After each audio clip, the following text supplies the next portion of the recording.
Bendito seja Deus que nos chamou para louvor da sua glória. Cumprimento a todos com a doce paz do nosso Senhor e Salvador Jesus, e é com alegria que estamos chegando até você com mais um programa Mensagem de Vida. O nosso tema hoje, as tragédias e as suas advertências. Mas antes da nossa meditação sobre este tema, eu gostaria de deixar um convite a você para estar conosco em uma de nossas reuniões. Todas as terças-feiras, às 19h30, nós reunimos no culto de adoração a Deus e oração e libertação. Na quarta-feira, às 15 horas, também temos a oração às 15 horas. Na quinta-feira, nós reunimos nos grupos familiares, nos lares, às 20 horas. No sábado, às 19h30, nós reunimos no culto de adoração a Deus. E no domingo, às 9 horas, nós temos o estudo da palavra do Senhor, e à noite, às 19 horas, o culto de celebração a Deus. Fica aí o nosso convite. É sempre uma alegria receber pessoa como você em uma de nossas igrejas. Como eu já anunciei, eu quero pensar com você sobre este tema, as tragédias e as suas advertências. Nós temos visto no ano de 2020 muitas tragédias acontecendo.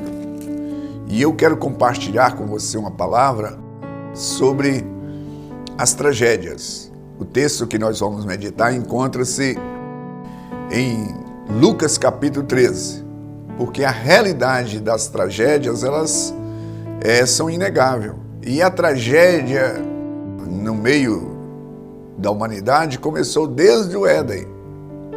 Desde que instalou o pecado no coração humano, começou as tragédias. Se você estudar as Sagradas Escrituras, você vai ver que a primeira família, formada por Adão e Eva, Abel e Caim, já começou nessa tragédia, onde o irmão mais velho mata o mais novo por ciúme, por inveja e ódio.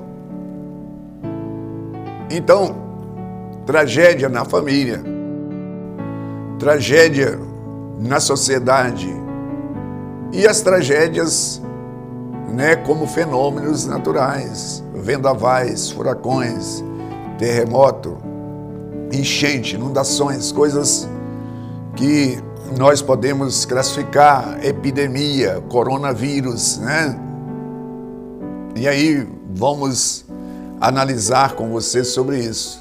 Agora vamos pensar o que Jesus falou sobre algumas tragédias, sobre tragédia, como nós devemos encarar essa questão da tragédia. Porque eu estou aqui com o tema, as tragédias e as suas advertências. Lucas 13, a partir do verso 1, diz o seguinte: naquela mesma ocasião chegou alguns, falava Jesus a respeito dos galileus, cujo sangue Pilatos misturara com sacrifício que os mesmos realizavam. Ele, porém, lhes disse: pensais que esses galileus eram mais pecadores do que todos os outros galileus, por terem padecido com essas coisas? Não eram, eu vos afirmo. Se, porém, não vos arrependerdes, todos igualmente perecereis. Ou cuidais que aqueles 18 sobre os quais desabou a torre de Siloé e os mataram, eram mais culpados que todos os outros habitantes de Jerusalém?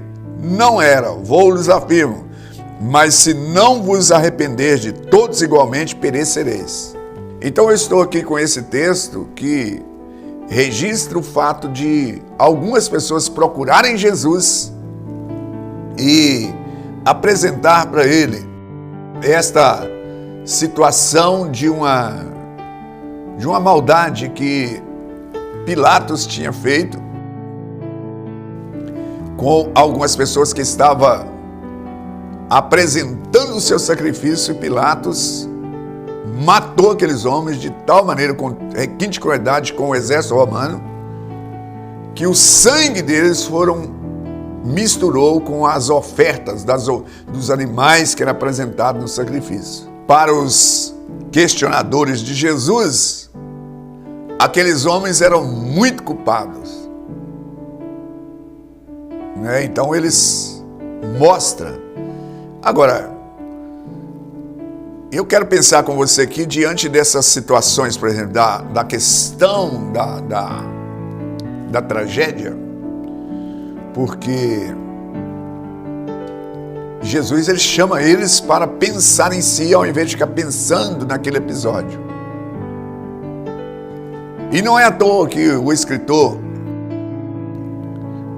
de Eclesiastes ele diz o seguinte, que é melhor estar no lugar de luto, do que estar no lugar de festa, porque pensa na passagem breve aqui sobre a terra.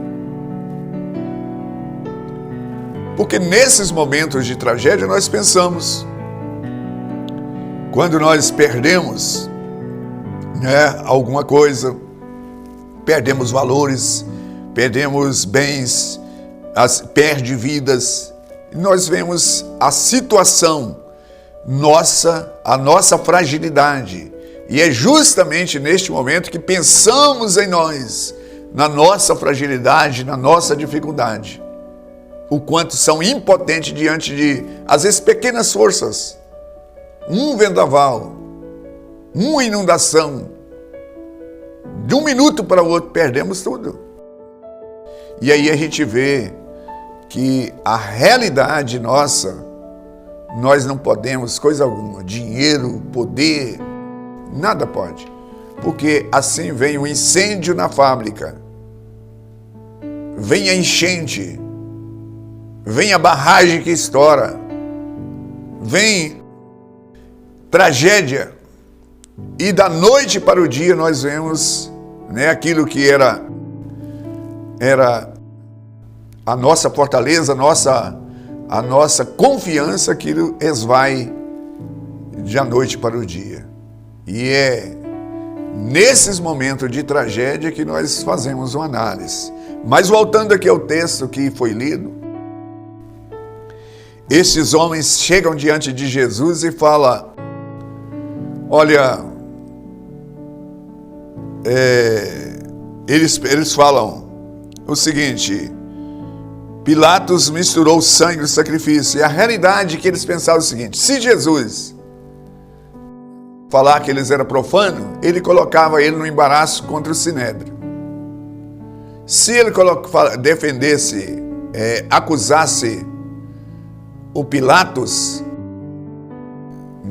de uma coisa errada, ele ia ficar contra o império. Isso aqui era tipo mais ou menos uma armadilha, uma pegadinha. Mas Jesus então mostrou para ele, vocês estão pensando na culpa daquelas pessoas? Por que vocês não olham para vocês mesmos? E aí o versículo vai dizer assim, eles não eram mais culpados nem menos culpados, mas eu vos afirmo, porém, se não vos arrepender de igualmente, vocês vão perecer. E Jesus levanta uma outra questão dos 18 homens que tinham sido mortos na torre de Siloé. E esses homens, os estudos paralelos mostram que eles queriam defender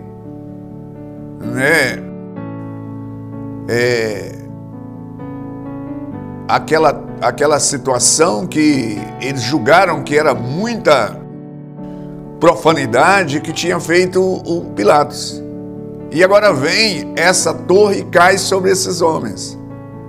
E aí Jesus diz assim, cuidais que aqueles 18 sobre os quais desabou a torre de Siloé e matou, eram mais culpados do que todos os outros habitantes de Jerusalém? Não eram, vou lhes afirmo, mas se não arrepender de todos igualmente, perecereis. E Jesus então fala para eles assim, olha, vocês estão olhando quem tem mais culpa, quem tem menos culpa? Em outras palavras, é melhor vocês olharem para vocês. Se vocês não arrependerem, se vocês não alinharem a vida de vocês, não fica buscando culpado. É claro que nós não podemos ignorar, as catástrofes que poderiam ser evitadas, as tragédias que poderia ser evitada, a omissão dos gestores públicos, gestores privados que visam lucro, sem levar em conta as percas materiais e percas humanas, porque eles querem ganharem mais. Mas Jesus, ele diz o seguinte: ao invés de vocês ficarem olhando isto, quem é culpado, se é o governante, se é o gestor privado lá que permitiu, que não foi cuidadoso, só visando lucro, se vocês não arrependerem, estas pessoas que foram vitimadas inocentemente, vocês serão culpados. Vocês vão perecer. Então Jesus, ele chama a atenção destas pessoas que trouxeram essa situação. Então as tragédias, elas são reais, né? Elas acontecem. E aí você não pode ficar questionando por que isto? Aonde Deus está?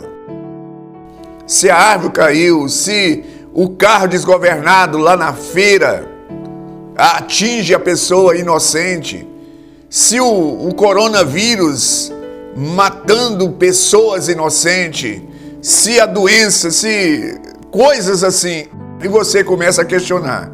Mas Jesus, ele narra uma parábola para desmistificar isso. E mostrou que a maior tragédia na vida humana não é, às vezes, morrer por um acidente ou uma bala perdida. A maior tragédia na vida humana é passar por essa vida sem construir algo relevante, sem produzir fruto. Porque Jesus, ele narra uma parábola na sequência dizendo o seguinte: então Jesus proferiu a seguinte parábola: certo homem tinha uma figueira plantada na sua vinha, e vindo procurar fruto nela, não achou. Pelo que disse o viticultor: há 3 anos eu venho procurar fruto nessa figueira e não acho. Pode cortá-la, para que está ela ainda ocupando inutilmente a terra? Ele, porém, respondeu: Senhor, deixa ainda este ano, até que eu escave ao redor dela e lhe ponha estrume. Se vier a dar fruto, bem está. Se não, mandarás cortá-la. Então, ouça bem o que Jesus fez.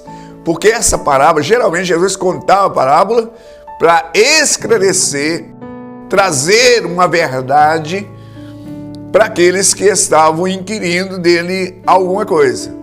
E essa parábola, ela está dentro deste contexto, de que essas pessoas estão procurando culpado, é a questão da tragédia, a culpa de uma e de mais. Assim, Jesus então narra essa parábola e mostra que a maior tragédia na vida de uma pessoa é passar por essa vida aqui sem produzir fruto.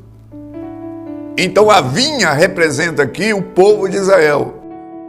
A figueira representa os não israelitas que deveria estar produzindo. Por via de regra, não se planta uma figueira no meio da vinha.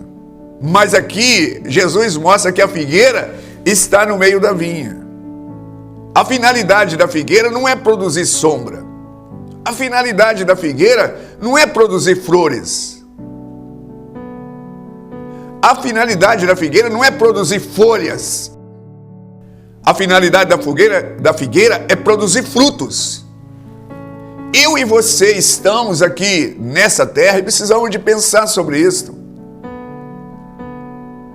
E aí você vai assim, bom mesmo é morrer lá no altar cantando, pregando, maravilha. Mas não faz diferença se morrer atropelado lá na feira por um carro desgovernado. Não faz diferença se vier o coronavírus e morrer. O que interessa é se eu estou produzindo frutos que permanecem, que transcendem dessa vida para outra. Porque aquele homem que batizou Jesus, que foi João Batista, ele morreu decapitado. Os apóstolos de Jesus, todos morreram, né, morte cruel, exceto João. Mas os demais todos morreram com morte atroz. Agora, a diferença é que eles estavam com a vida alinhada com Deus.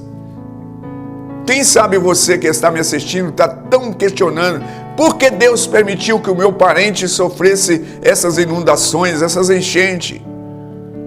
Por que isso? Por que aquilo? E essas perguntas, às vezes, elas vêm. De certa forma, elas são normais. Mas Jesus, ele rebate dizendo, olha, se você não arrepender, se você não alinhar a sua vida com Deus, ou seja, produzir fruto para a eternidade, esse império que você está construindo pode acabar da noite por dia. E esse império que você, a fábrica pode pegar fogo. A sua casa, o seu carro, tudo pode ir. Agora, aquilo que você constrói para a eternidade, onde Jesus diz o seguinte, ajuntai tesouro no céu, onde a traça e a ferrugem não corrói, nem o ladrão mina. E a minha pergunta a você, as tragédias sempre são um sinal de advertência. E eu não tenho dúvida disso. As tragédias são sinais de advertência. Por isso que eu estou colocando o título aqui, as tragédias e as advertências. Mas Jesus chamou a atenção, se não arrepender, se não produzir fruto digno de arrependimento, não entrareis no reino de Deus. Perecereis igualmente. E a maior tragédia na vida de uma pessoa é passar por essa vida, né? E tem muitas tragédias anunciadas, né? Que já estão anunciadas. Uma pessoa que trai o seu cônjuge, uma pessoa que entra para o mundo do vício, uma pessoa que entra para os negócios mal feitos. São tragédias anunciadas. E todos precisam de arrepender. Recomendo ler Romanos 11:32, que fala que Deus encarcerou todos, encerrou todos debaixo da desobediência, para usar de misericórdia para com todos. Eu e você precisamos de reconhecer o Deus Todo-Poderoso e que nós precisamos de construir um império, né? Não na terra. Nós precisamos de construir algo no céu, onde vamos viver a eternidade. E eu quero orar, bendito Deus e Pai, eu suplico por esta pessoa que sofreu tantos prejuízos, tantos danos, e hoje ela questiona, ou ela assistiu perda, e ela está comovida, questionando, mas que o Senhor possa usar essa breve meditação para falar ao coração desta pessoa, em o nome de Jesus. Graças a Deus, estamos chegando ao final de mais um programa. Eu aguardo você no próximo. Igreja Batista Renascer, uma mensagem de vida.